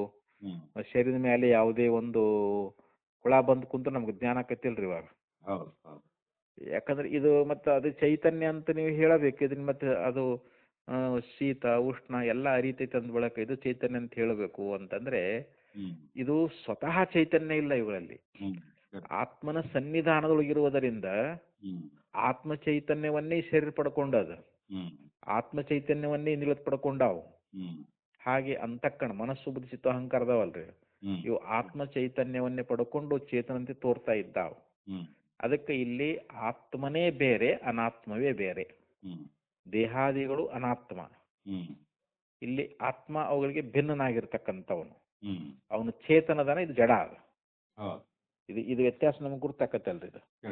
ಅದಕ್ಕೆ ವಿವೇಕ ವಿಜ್ಞಾನ ಉತ್ಪತ್ತೇ ಶರೀರೇ. ಇಲ್ಲಿ ವಿವೇಕ ವಿಜ್ಞಾನ ಉಂಟಾಗೋದಕ್ಕಿಂತ ಮೊದಲು ನಮಗಿನ್ನೂ ಆತ್ಮಾನಾತ್ಮ ವಿವೇಕ ಆಗಿಲ್ಲ. ನಾವಿನ್ನೂ ಅಜ್ಞಾನ ಕಾಲದೊಳಗೆ ಅದೇವಿ. ಯಾಕಂದ್ರೆ ನಮ್ಮ ಶರೀರವೇ ಆತ್ಮ, ಈಗ ಪ್ರಪಂಚವೇ ಸತ್ಯ. ಯಾವಾಗಿದು ವಿವೇಕ ಬರೋದಕ್ಕಿಂತ ಮೊದಲು ಅಂತ. ಆತ್ಮಾನಾತ್ಮ ವಿಚಾರ ಮೂಡೋದಕ್ಕಿಂತ ಮುಂಚಿತವಾಗಿ ನಮಗೇನಾಗೈತಪ್ಪ ಅಂದ್ರೆ ಈ ಶರೀರ, ಇಂದ್ರಿಯ, ಮನಸ್ಸು, ಬುದ್ಧಿ, ವಿಷಯ, ವೇದನ ಉಪಾಧಿಬಿಹಿ ಅಂತ ಹೇಳ್ತಾರೆ ಇಲ್ಲಿ. ಅಂದ್ರೆ ಈ ನಮ್ಮ ಈ ಶರೀರ ಅನ್ನುವಂತಹದ್ದು, ಇಂದ್ರಿಯ ಅನ್ನುವಂತಹದ್ದು, ಮನಸ್ಸು ಅನ್ನುವಂತಹದ್ದು, ಬುದ್ಧಿ ಮತ್ತು ವಿಷಯಗಳ ಜ್ಞಾನ. ವೇದನ ಅಂದ್ರೆ ಜ್ಞಾನ, ವಿದ್ ಧಾತುವಿನಿಂದ ವೇದ, ವಿದ್ ಅಂದ್ರೇನು ಅರಿಯುವುದು ಅಂತ. ಇವುಗಳ ಒಂದು ಜ್ಞಾನ ಅನ್ನುವಂಥದ್ದು, ವಿಷಯಗಳ ಜ್ಞಾನ ಅನ್ನುವಂತಹದ್ದು. ಇವೇನದಾವಲ್ಲ ಇವು ಅವಿವಿಕ್ತಮಿವ ಉಪಾಧಿಬಿಹಿ ಅವಿವಿಕ್ತಮಿವ. ಇವೆಲ್ಲ ಉಪಾಧಿಗಳಿಂದ ಜೀವ ಕೂಡ್ಕೊಂಡಾನ. ಈ ನಮ್ಮ ಶರೀರದೊಳಗ ನಮಗ ವಿವೇಕ ಉದಯ ಆಗೋದಕ್ಕಿಂತ ಪೂರ್ವದೊಳಗ ಶರೀರ, ಇಂದ್ರಿಯ, ಮನಸ್ಸು, ಬುದ್ಧಿ ಮೊದಲಾಗಿರ್ತಕ್ಕಂಥ ವಿಷಯ ವೇದನೆಗಳು ಇವುಗಳಿಂದ ಈ ಜೀವನಾಗಿರ್ತಕ್ಕಂಥವನು ಅವಿವಿಕ್ತಮಿವ ಜೀವಸ್ಯ. ಅವಿವ್ಯಕ್ತ ಅಂತಂದ್ರೇನು? ಇಲ್ಲಿ ಅವಂದು ಅಂದ್ರೆ ವಿಂಗಡನ ಮಾಡದೇ ಇರ್ತಕ್ಕಂಥದ್ದು ಅಂತ. ಜೀವ ಇವುಗಳನ್ನ ವಿಂಗಡಿಸಿ ತಿಳ್ಕೊಂಡಿಲ್ಲ, ಅವನು ಬೇರ್ಪಡಿಸಿ ತಿಳ್ಕೊಬೇಕಲ್ರಿ. ಇವಾಗ ಈ ಹಂಸ ಪಕ್ಷಿ ಎದುರುಗಡೆ ನಾವು ಒಂದಿಷ್ಟು ಹಾಲು ನೀರು ಕೂಡಿಸಿಟ್ರ ಹಂಸ ಪಕ್ಷಿ ಏನ್ ಮಾಡ್ತೈತ್ರಿ? ಅದು ಆ ಹಾಲನ್ನ ಮಾತ್ರ ಗ್ರಹಣ ಮಾಡ್ತದ, ನೀರನ್ನು ಬಿಟ್ಟು ಬಿಡ್ತದ. ಹಂಗ ಇಲ್ಲಿ ವಿವೇಕಿಯಾಗಿರ್ತಕ್ಕಂಥವನ್ ಏನ್ ಮಾಡ್ತಾನ? ಈ ಜೀವನ ಉಪಾಧಿಗಳೇನದಾವಲ್ರಿ, ಶರೀರ, ಇಂದ್ರಿಯ, ಮನಸ್ಸು, ಅಂತಃಕರಣ ಅನ್ನುವಂಥದ್ದು ಏನದಲ್ಲ, ಈ ಉಪಾಧಿಗಳಿಂದ ಆ ಜೀವನ ಒಂದು ದೃಷ್ಟಿ ಬೇರೆನೆ ಇರ್ತೈತಂತ. ಅದಕ್ಕಂದ್ರೆ ಅವರು ಅವಿವಿಕ್ತಮಿವ ಜೀವಸ್ಯ ದೃಷ್ಟ್ಯಾದಿ ಜ್ಯೋತಿ ಸ್ವರೂಪಂ ಭವತಿ ಅಂತ. ಇಲ್ಲಿ ಆ ಒಂದು ವಿವೇಕ ಮೂಲಕವಾಗಿ, ಯಾಕಂದ್ರೆ ಅಲ್ಲಿ ವಿಂಗಡವಾಗದಿರುವಂತೆ ನಮಗೆ ಎಲ್ಲಿ ಕಾಣ್ತಾ ಇದೆ ಅಲ್ಲಿ. ಅದಕ್ಕೆ ಮುಂದೆ ದೃಷ್ಟಾಂತ ಕೊಟ್ಟು ಹೇಳ್ತಾರೆ ಅದನ್ನ. ಇವು ಅಜ್ಞಾನ ಕಾಲದೊಳಗ ಈ ಜೀವನ ದೃಷ್ಟಿ ಅನ್ನುವಂತಹದ್ದು ಅದೇನಾಗೈತಿ, ಉಪಾಧಿಗಳಿಂದ ಕೂಡ್ಕೊಂಡದ. ಅಜ್ಞಾನ ಕಾಲದೊಳಗ ಉಪಾಧಿಯು ಸತ್ಯ ಅನ್ನುವಂತ ಭಾವನಾ ಬಂದ್ಬಿಟ್ಟದ. ಅವನ ನಿಜವಾದ ಮೂಲ ಸ್ವರೂಪದ ಒಂದು ತಿಳುವಳಿಕೆ ಇಲ್ಲ ಅಜ್ಞಾನ ಕಾಲದೊಳಗೆ. ನಾನು ಜೀವ ಅಂತ ತಿಳ್ಕೊಂಡಾನ. ಯಾಕಂದ್ರೆ ಅವನಿಗೆ ದೇಹದ, ಇಂದ್ರಿಯಗಳ, ಮನಸ್ಸು, ಬುದ್ಧಿಯಾದಿ, ವಿಷಯ ವೇದನೆಗಳಾದಿ ಇವೇನದು ಎಲ್ಲ ಉಪಾಧಿಗಳಿಂದ ಆ ಜೀವನ ದೃಷ್ಟಿ ಅನ್ನುವಂತಹದ್ದು ಏನಾಗೈತಿ ಅಂತಂದ್ರೆ ಆ ಪರಮಾತ್ಮನ ಯಾವ ಒಂದು ಜ್ಯೋತಿ ಸ್ವರೂಪ ಅನ್ನುವಂತಹದ್ದು ಏನಾಗೈತಿ ಅಂತಂದ್ರೆ ಅದನ್ನ ವಿಂಗಡಿಸಿ ತಿಳ್ಕೊಂಡಿಲ್ಲ ಅಂತ. ತನ್ನ ಪ್ರತ್ಯೇಕಾತ್ಮ ಸ್ವರೂಪದ ಒಂದು ಸ್ವರೂಪವನ್ನ ಅಲ್ಲಿ ವಿಂಗಡಿಸಿ ತಿಳ್ಕೊಬೇಕಾಗೈತಲ್ರಿ ಇಲ್ಲಿ. ಅದನ್ನೇ ನಿಜವನ್ ಶ್ರೀಗಳವರು ಹೇಳ್ಕೊಂಡ್ ಬರ್ತಾರೆ ನೋಡ್ರಿ. ಜ್ಞಾನ ಅನ್ಲಿಕ್ಕೆ ಜ್ಞಾನ ವೈರಾಗ್ಯ ಉಪರಿತಿಳೆಂಬಿವನೇ ಅನುಸಂಧಾನಿಸುತ್ತಿರೆ ಭೋಗ ಮೋಕ್ಷ ವಾಂಛಿತರು ಅಂತೇಳಿ ಜ್ಞಾನಸ್ಥಳದಲ್ಲಿ ಬಂದೈತಿ ನೋಡ್ರಿ. ಶ್ರವಣಾದಿಗಳೇ ಬೀಜ, ಆತ್ಮ ಅಹಂಕೃತಿಗಳ ವಿವರಣದ ರೂಪು, ಮರಳಿ ಸಂಸ್ಕೃತಿ ನೀವು ಸಾಕ್ಷಿತ್ವವೇ ಕಾರ್ಯವುದೆಂದು ಬಲ್ಲವರು ಭಾವಿಸಿದ ಅರಿವಿಗೆ ನಿಜವೆಂದು ಅಂತ ಹೇಳಿ ಧ್ಯಾನಸ್ಥಳದೊಳಗೆ ಒಂದು ನುಡಿ ಬರ್ತೈತಿ ನೋಡ್ರಲ್ಲಿ. ನಮಗೆ ಜ್ಞಾನ ಆಗಬೇಕಾದ್ರೆ ಮೊದಲು ಶ್ರವಣಾದಿಗಳು ಬೇಕಂತಾರ, ಅದ ಬೀಜ. ಶ್ರವಣ ಮನ ನಿಧಿಧ್ಯಾಸನ ಅನ್ನುವಂಥದ್ದು. ಹ್ಮ್ ಆತ್ಮ ಅಹಂಕೃತಿಗಳ ವಿವರಣದ ರೂಪು. ಹ್ಮ್ ಇಲ್ಲಿ ಆತ್ಮ ಮತ್ತು ಅಹಂಕಾರಗಳ ತಾದಾತ್ಮ್ಯ ಭಾವನೆ ಆಗೈತಿ ಇವಾಗ್ರಿ. ಹ್ಮ್ ಆ ತಾದಾತ್ಮ್ಯ ಭಾವನೆಯಿಂದಲೇ ಇಲ್ಲಿ ಆತ್ಮ ಜೀವನಿಸ್ಕೊಂಡಾನಿಲ್ಲಿ. ಹ್ಮ್ ಅವುಗಳನ್ನ ನಾವು ವಿಂಗಡಿಸಿ ತಿಳ್ಕೊಬೇಕಂತಾರ, ಅವನು ಬೇರ್ಪಡಿಸ್ಬೇಕಂತ. ಹೌದು. ಆತ್ಮನ ಧರ್ಮಗಳನ್ನ ಅನಾತ್ಮ ಧರ್ಮಗಳನ್ನ ಹ್ಮ್ ನಾವು ಬೇರ್ಪಡಿಸ್ಬೇಕು ಅಂತ ಹೇಳ್ತಾ ಇದ್ದಾರೆ. ಹ್ಮ್ ಅದಕ್ಕೆ ಇಲ್ಲಿ ಒಂದು ದೃಷ್ಟಾಂತವನ್ನ ಕೊಟ್ಟಾಗ ಇದು ನಮ್ಗೆ ಅರ್ಥ ಆಕೈತಿ ನೋಡ್ರಿ. ಇಲ್ಲಿ ಆಚಾರ್ಯರು ಹ್ಮ್ ಒಂದು ದೃಷ್ಟಾಂತವನ್ನ ಕೊಡ್ತಾ ಇದ್ದಾರೆ. ಹ್ಮ್ ಅದಕ್ಕೆ ಒಂದು ಸ್ಫಟಿಕಮಣಿ ದೃಷ್ಟಾಂತ ಕೊಡ್ತಾರೆ ಅವರು. ಹ್ಮ್ ಯಥಾ ಶುದ್ಧಸ್ಯ ಸ್ಫಟಿಕಸ್ಯ ಸ್ವಾಚ್ಛಂ ಸೌಕ್ಲ್ಯಂ ಚ ಸ್ವರೂಪಂ ಪ್ರಾಗ್ ವಿವೇಕ ಗ್ರಹಣಾತ್ ರಕ್ತನೀಲಾದ್ಯುಪಾದಿಭಿಃ ಅಭಿವಿವಿಕ್ತಮಿವ ಭವತಿ. ಹ್ಮ್ ಈಗ ಒಂದು ಶುದ್ಧವಾಗಿರತಕ್ಕಂಥ ಸ್ಫಟಿಕಮಣಿ ಎನ್ನುವಂತಹದ್ದು ಹ್ಮ್ ಅದು ಅತ್ಯಂತ ಶುಭ್ರ, ಹ್ಮ್ ಅದು ಸ್ಫಟಿಕಮಣಿ. ಹ್ಮ್ ಮತ್ತು ಅಷ್ಟೇ ಶೌಕ್ಲಂ ಅಂತಂದ್ರೆ ಅದು ಬಿಳಿ ಬಣ್ಣ. ಹ್ಮ್ ಶುಕ್ಲ ಅಂತ ಶುಕ್ಲ ಅಂತಾರಲ್ಲ, ಶುಕ್ಲ ಅಂತಂದ್ರೆ ಏನು, ಹ್ಮ್ ಅದು ಬಿಳಿ ಬಣ್ಣದ್ದು ಅದ ಮತ್ತು ಅಷ್ಟೇ ಶುದ್ಧ ಅದು. ಹ್ಮ್ ಯಾವುದು ಆ ಸ್ಫಟಿಕಮಣಿಯ ಮೂಲ ಸ್ವರೂಪ ಅನ್ನುವಂತಹದ್ದು ಅದು ಅತ್ಯಂತ ಸ್ವಚ್ಛವಾಗಿ ಶುದ್ಧವಾಗಿ ಹ್ಮ್ ಮತ್ತು ಮತ್ತೇನೈತಿರೋದು ಹ್ಮ್ ಶೌಕ್ಲಂ. ಶೌಕ್ಲಂ ಅಂತಂದ್ರೆ ಏನು, ಹ್ಮ್ ಬಿಳಿ ವರ್ಣದ್ದೈತಿ ಅಂತ ಹೌದು. ಸ್ವರೂಪಂ. ಪ್ರಾಕ್ ವಿವೇಕ ಗ್ರಹಣಾತ್ ರಕ್ತ ನೀಲಾದ್ಯುಪಾದಿಭಿ ಅವಿಮಿಕ್ತ ಭವತಿ. ಹ್ಮ್ ಈಗ ಅಂಥ ಒಂದು ಸ್ಫಟಿಕದ ಸಮೀಪದೊಳಗ ಹ್ಮ್ ನಾವು ಕೆಂಪು ದಾಸವಾಳ ಇಟ್ರ ಸ್ಫಟಿಕಮಣಿ ಕೆಂಪಾಗಿ ತೋರ್ತದ. ಹ್ಮ್ ಮತ್ತ ಅದೇ ಹಳದಿ ಕಲರ್ ಒಂದು ದಾಸವಾಳ ಇಟ್ಟೇವಂದ್ರೆ ಹೌದು. ಆ ಸ್ಫಟಿಕಮಣಿ ಹೆಂಗ್ ತೋರ್ತೈತಿ, ಅದು ಹೌದು. ಹಳದಿಯಾಗಿ ತೋರ್ತದ್ರಿ. ಹ್ಮ್ ಯಾಕಂದ್ರೆ ಸಮೀಪ ಇಟ್ಟೇವಲ್ಲ ನಾವು, ಹ್ಮ್ ಆ ಸ್ಫಟಿಕಮಣಿಯ ಸಮೀಪದೊಳಗನ ಆ ಹೂ ಇಟ್ಟೇವ್ ನಾವು.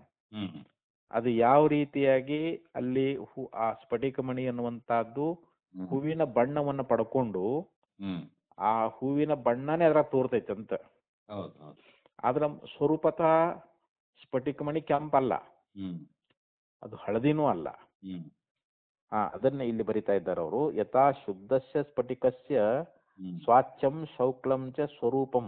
ಹ್ಮ್ ಆ ಶುದ್ಧ ಸ್ಫಟಿಕದ ಒಂದು ಸ್ವರೂಪ ಎಂಥದ್ದು ಅಂತಂದ್ರೆ ಅದು ಸ್ವಚ್ಛವಾಗಿರತಕ್ಕಂತಹದ್ದು, ಹ್ಮ್ ಶುದ್ಧವಾಗಿರುವಂತಹದ್ದು ಹ್ಮ್ ಮತ್ತು ಬಿಳಿ ವರ್ಣದಿಂದ ಕೂಡಿಕೊಂಡಿರ್ತಕ್ಕಂತಹದ್ದು. ಹ್ಮ್ ಪ್ರಾಕ್ ವಿವೇಕ ಗ್ರಹಣಾತ್ ರಕ್ತ ನೀಲಾದ್ಯುಪಾದಿಭಿರ್ ಅವಿಯುಕ್ತಮೇವ ಭವತಿ. ಹ್ಮ್ ಈಗ ಅದರ ಪಕ್ಕದಲ್ಲಿ ಅಲ್ಲಿ ಕೆಂಪು ಬಣ್ಣದ ಅಥವಾ ಹಳದಿ ಬಣ್ಣದ ನಾವು ಒಂದು ಹೂವನ್ನು ಇಟ್ಟಿರುವುದರಿಂದ ಹ್ಮ್ ಅದು ಅದರೊಳಗೆ ನಾವು ನಾವು ಸ್ಫಟಿಕಮಣಿ ಹೆಂಗ್ ಕಾಣಕತೈತಿ, ಇವಾಗ ಹ್ಮ್ ಕೆಂಪು ಬಣ್ಣದ್ದಾಗಿ ತೋರಾಕತೈತಿ. ಹ್ಮ್ ನಾವಿನ್ನು ವಿಂಗಡಿಸಿ ತಿಳ್ಕೊಂಡಿಲ್ಲ. ಆ ಹೂ ತೆಗೆದು ಬಿಟ್ರೆ ಹೆಂಗೈತಿ ಅದರ ಸ್ಫಟಿಕಮಣಿ ರೀ, ಶುದ್ಧ. ಹ್ಮ್ ಅದು ಶುಭ್ರವೇ ಐತಿಲ್ರಿ ಈಗ ಅದು. ಹೌದು ಹೌದು. ಆ ಸ್ಫಟಿಕಮಣಿ ಅನ್ನುವಂತಹದ್ದು ಶುಭ್ರ. ಅದು ಶುಭ್ರವೇ ಐತಿ ಅದು. ಹ್ಮ್ ಅದು ಅಂದ್ರೆ ಅದರಲ್ಲಿರ್ತಕ್ಕಂಥ ಸ್ವಚ್ಛತ್ವ ಅಥವಾ ಅಲ್ಲಿರ್ತಕ್ಕಂಥ ಬಿಳುಪು ಅನ್ನುವಂತಹದ್ದು ಏನದದು ಹ್ಮ್ ತನ್ನ ರೂಪದಿಂದಲೇ ಅದು ಸಿದ್ಧವಾಗ್ತೈತಿ ಅಂತ. ಹ್ಮ್ ಯಾಕಂದ್ರೆ ಅಲ್ಲಿ ಆ ಉಪಾಧಿಗಳೇನದಾವಲ್ರಿ ಇವು ಕೆಂಪು ಮತ್ತು ಅಲ್ಲಿ ಹಳದಿ ಬಣ್ಣದ ಒಂದು ಉಪಾಧಿಗಳಿಂದ ಹ್ಮ್ ಅದು ನಮಗ ವಿಂಗಡ ಆಗ್ಲಾರ್ದಂಗ್ ಕಾಣಕತೈತಿ. ಇವಾಗ ನಾವು ನೋಡುವಾಗ ಹ್ಮ್ ಅಲ್ಲಿ ಹೂನು ಐತಿ, ಸ್ಫಟಿಕಮಣಿನೂ ಐತಿ. ಹ್ಮ್ ಈ ಸ್ಫಟಿಕಮಣಿ ಹೆಂಗ್ ಕಾಣಕತೈತಿ ಇವಾಗ, ಅದ್ರೊಳಗ ಕೆಂಪು ತೋರಾಕತೈತಿ ಅಥವಾ ಹಳದಿ ತೋರಾಕತೈತಿ. ಇವಾಗ ಹ್ಮ್ ನಾವು ಯಾವ ಬಣ್ಣದ ಹೂ ಇಟ್ಟಿರ್ತೇವೋ ಅದೇ ಬಣ್ಣದ ಹೊಳ ತೋರ್ತೈತಲ್ರಿ ಅದು. ಹ್ಮ್ ಅಲ್ಲಿ ಯಾಕೆ ವಿಂಗಡ ಆ ಉಪಾಧಿ ಅನ್ನುವಂತಹದ್ದು, ಆ ಸ್ಫಟಿಕಮಣಿಗೆ ಉಪಾಧಿ ಯಾವುದು, ಹೂವ. ಹ್ಮ್ ಹೂವ ಅದೇನಾಗೈತಿ, ಸ್ಫಟಿಕಮಣಿಗೆ ಉಪಾಧಿ ಆಗೈತಿ ಅದು. ಹ್ಮ್ ಆ ಉಪಾಧಿ ಇರೋ ತನಕ ಹ್ಮ್ ಅದು ಸ್ಫಟಿಕಮಣಿ ಒಳಗೆ ಕೆಂಪು ತೋರ್ತಾನೆ ಇರ್ತೈತೆ ಅದರಿ. ಹೌದು ಹೌದು. ಹಾಗೆ ಅಂತ ಹೇಳ್ತಾ ಇದ್ದಾರೆ ಅವರು. ಹ್ಮ್ ಯಾಕಂದ್ರೆ ಅಲ್ಲಿ ನಾವು ವಿಚಾರ ಮಾಡಿ ತಿಳ್ಕೊಂಡಿಲ್ಲ, ಇದು ಸ್ಫಟಿಕಮಣಿ ಶುಭ್ರ ಐತಿ, ಹ್ಮ್ ಇದು ಬಿಳುಪು ಐತಿ ಅಂತ ಹೇಳಿ ಹ್ಮ್ ಅದರ ಸ್ವರೂಪದಿಂದ ನಾವು ನೋಡೇವೇನು ಅಂತಂದ್ರೆ ಇಲ್ಲ. ಹ್ಮ್ ಯಾಕಂದ್ರೆ ಅಲ್ಲಿ ವಿವೇಕದ ಗ್ರಹಣ ಇಲ್ಲ ಅಂತ. ಹ್ಮ್ ಯಾವಾಗ ಅದನ್ನ ವಿವೇಕದಿಂದ ಹ್ಮ್ ನಾವು ಅದನ್ನ ತಿಳ್ಕೊಂಡೀವಿ ಅಂತಂದ್ರೆ ಹ್ಮ್ ಅಲ್ಲಿ ನಮಗ ಪ್ರತ್ಯಕ್ಷ ಪ್ರಮಾಣ, ಹ್ಮ್ ಪ್ರಮಾಣದಿಂದ ನಾವು ತಿಳ್ಕೋಬೇಕಲ್ರಿ ಇವಾಗ ಅದನ್ನ. ಹೌದು ಹೌದು. ಪ್ರಮಾಣ ಜನಿತ ವಿವೇಕ ಗ್ರಹಣಾತ್ತು. ಹ್ಮ್ ಪ್ರಮಾಣ ಜನಿತ ಅಂತಂದ್ರೆ ಏನು, ಪ್ರಮಾಣ ಅಂದ್ರೆ ಪ್ರತ್ಯಕ್ಷ ಅಂತ. ಇಲ್ಲಿ ಹ್ಮ್ ನಾವು ಎಲ್ಲೋ ಸ್ಫಟಿಕಮಣಿ ಇಲ್ಲ ನಮಗ, ಹ್ಮ್ ನಮ್ಮ ಎದುರುಗಡೆನೆ ಐತಲ್ರಿ ಅಲ್ಲಿ. ಹ್ಮ್ ನಾವು ಹೂವನ್ನು ತೆಗೆದಿಟ್ಟು ಬಿಡ್ತೇವೆ ಆ ಕಡೆ ಬೇರೆ ಕಡೆ. ಆವಾಗ ಅಲ್ಲಿ ಏನಾಯ್ತು ನಮಗೆ ಆ ಸ್ಫಟಿಕದ ಮೂಲ ಸ್ವರೂಪ ನಮಗೆ ವ್ಯಕ್ತ ಆಗ್ತೈತಿಲ್ರಿ ಅಲ್ಲಿ. ಅವಾಗ ಸ್ಫಟಿಕ ಭಾಳ ಇದು ಶುದ್ಧ ಐತ್ರಿ, ಶುಭ್ರ ಐತಿ ಅಂತ ನಾವು ಹೇಳ್ತೇವಲ್ರಿ ಇವಾಗ. ಅದು ನಮಗೆ ಸ್ಪಷ್ಟವಾಗಿ ಕಾಣಿಸ್ತೈತಲ್ರಿ ಇವಾಗ ಅದು.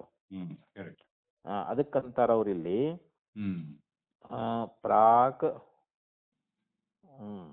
ಎಲ್ಲಿ ಬಂದು ಪ್ರಮಾಣ ಜನಿತ ವಿವೇಕ ಗ್ರಹಣಾತ್ತು ಪರಾಚೀನಃ ಸ್ಫಟಿಕಃ ಸ್ವಾಚ್ಛೇನ ಸೌಕ್ಲೇನ ಚ ಸ್ವೇನ ರೂಪೇಣ ಅಭಿನಿಷ್ಪದ್ಯತೆ ಇತ್ಯುಚ್ಯತೆ ಪ್ರಾಗಪೀವ ತಥೈವ ಸನ್ನ. ಈಗ ನಮಗ ಯಾವಾಗ ಒಂದು ವಿವೇಕದ ಒಂದು ಅದರ ಮೂಲ ಸ್ವರೂಪ ಯಾವ್ದ್ರಿ ಇವಾಗ ಸ್ಫಟಿಕದ ಮೂಲ ಸ್ವರೂಪ ಅನ್ನುವಂತಹದ್ದು ಅದು ಶುಭ್ರವಾಗಿರುವಿಕೆ ಅಂತ. ಯಾವಾಗ ಅದು ನಮಗ ಪ್ರಮಾಣದಿಂದ ವಿವೇಕ ಉಂಟಾಯಿತು ಅಂತಂದ್ರೆ ಆ ಸ್ಫಟಿಕ ಅನ್ನುವಂತಹದ್ದು ಮೊದಲಿಗೆ ಹೆಂಗಿತ್ರಿ ಅದು ಸ್ಫಟಿಕ ಮಣಿ ರೀ, ಸ್ವಚ್ಛ ಇತ್ತಿಲ್ರಿ ಅದು, ಶುಭ್ರವಾಗಿತ್ತು, ಬೆಳ್ಳಗ ಇತ್ತದು. ಅದು ತನ್ನ ಮೂಲ ರೂಪದಿಂದ ಇತ್ತು. ಈಗ ಉಪಾಧಿ ಬಂದ ಮೇಲೆ ಅದಕ್ಕೆ ಬಣ್ಣಗಳು ಬೇರೆ ಬೇರೆ ಬಂದ್ಬಿಟ್ಟು ಅದ್ರಾಗ. ಅದನ್ನ ನಾವು ವಿವೇಕದಿಂದ ತಿಳ್ಕೊಬೇಕಲ್ರಿ ಇವಾಗ. ಅದನ್ನ ವಿವೇಕದಿಂದ ಅರ್ಥಕೊಂಡಾಗ ಅಲ್ಲಪ್ಪ ಈ ಸ್ಫಟಿಕ ಮಣಿ ಶುಭ್ರನೇ ಐತಿ, ಇದು ಬಿಳುಪನ ಐತಿ ಅಂತೇಳಿ ಅದರ ಮೂಲ ರೂಪ ನಮಗೆ ಸಿದ್ಧ ಆಗಬೇಕಾಗೈತಲ್ರಿ. ಹಂಗ ಅಂತ ಈ ದೃಷ್ಟಾಂತದಂತೆ ಅಂತ ಇದರ್ಥ ಆಯ್ತಲ್ರಿ ಇವಾಗ. ಇದು ಇಲ್ಲಿ ಸ್ಫಟಿಕ ಮಣಿ ಇದ್ದಂಗ ಆತ್ಮ, ಈ ದೇಹಾದಿಗಳೆಲ್ಲ ಹೂ ಇದ್ದಂಗ್ರಿ ಇವು. ಆತ್ಮನಿಗೆ ಈ ದೇಹಾದಿ ಉಪಾಧಿಗಳಿವು. ಈ ದೇಹದ ಧರ್ಮಗಳು ಆತ್ಮಲ್ಲಿ ತೋರಾಕತ್ತಾವ. ದೇಹದ ಧರ್ಮ ಯಾವುದು? ಹುಟ್ಟುವುದು, ಸಾಯೋದು. ಯಾಕಂದ್ರೆ ನಾನು ಹುಡ್ತೀನಿ, ನಾ ಸಾಯ್ತೀನಂತ ಅಂತಾನಲ್ರಿ ಇವಾಗ. ಆತ್ಮ ಹುಟ್ಟಾವಲ್ಲ, ಸಾಯವಲ್ಲ. ಆತ್ಮ ಅವನು ಅಜ ಅಂದ್ರೆ ಜನ್ಮ ಇಲ್ಲ, ಮರಣ ಇಲ್ಲ ಅವನಿಗೆ. ಅವನು ಹುಟ್ಟಾವಲ್ಲ, ಸಾಯವಲ್ಲ. ಆದ್ರೂ ಕೂಡ ಈ ಉಪಾಧಿ ಧರ್ಮವನ್ನ ತನ್ನಲ್ಲಿ ಆರೋಪ ಮಾಡ್ಕೊಂಡಾನ. ಈ ದೇಹವೇ ತಾನು ಅಂತ ತಿಳ್ಕೊಂಡಾನ ಇವಾಗ್ರಿ. ಅದಕ್ಕ ಇಲ್ಲಿ ನಮ್ಗೆ ವಿವೇಕ ಆಗ್ಬೇಕು ಇವಾಗ್ರಿ. ಯಾವಾಗ ಈ ದೇಹ ಮೊದಲಾಗಿರ್ತಕ್ಕಂಥ ಉಪಾಧಿಗಳಿಂದ ನಮಗ ಅದನ್ನ ವಿಂಗಡಿಸಿ ತಿಳಿಯದೇ ಇರುವಂತ ಸಂದರ್ಭದೊಳಗ ಇವನಿಗೆ ಜೀವನಿಗೆ ಏನಿರ್ತೈತಿ, ದೇಹಾದಿಗಳಲ್ಲಿ ಆತ್ಮಭಾವನೆ ಇರ್ತೈತಿ. ಇವಾಗ ನಮಗ ಈಗ ವಿವೇಕ ಮಾಡ್ಕೋಬೇಕಂತಾರ ಈಗ ಅವರು. ಅದಕ್ಕೇನ್ ಹೇಳಿದ್ರು? ತಥಾ ಶರೀರಾದಿ ಉಪಾಧಿ ಅವ್ಯಕ್ತ ಸೇವ.